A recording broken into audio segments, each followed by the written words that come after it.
بسم اللہ الرحمن الرحیم۔ السلام علیکم ویورز۔ خادم حرمین شریفین شاہ سلمان بن عبدالعزیز نے شاہی حکم جاری کرتے ہوئے کہا ہے کہ مملکت کے قومی پرچم کے احترام کے لیے ہر سال 11 مارچ کو قومی پرچم کے دن کے طور پر منایا جائے، کیونکہ ہر سال 11 مارچ سعودی پرچم کے دن کے حوالے سے ایک خاص دن ہے۔ اس دن سعودی عرب کے بانی شاہ عبدالعزیز ال سعود نے مملکت کے جھنڈے کی منظوری دی تھی۔ اس کی مناسبت سے 11 مارچ کو ہر سال قومی تہوار منایا جائے گا۔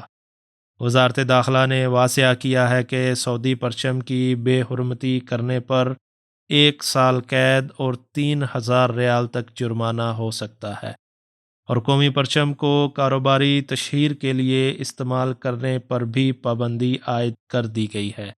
اس لیے تمام غیر ملکی بھائیوں سے گزارش ہے کہ اب سے سعودی پرچم کا خاص خیال رکھیں تاکہ کسی بھی قسم کے جرمانے اور جیل سے بچا جا سکے۔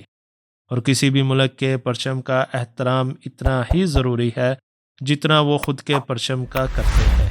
اپنی دعاؤں میں یاد رکھیے گا۔ اللہ حافظ۔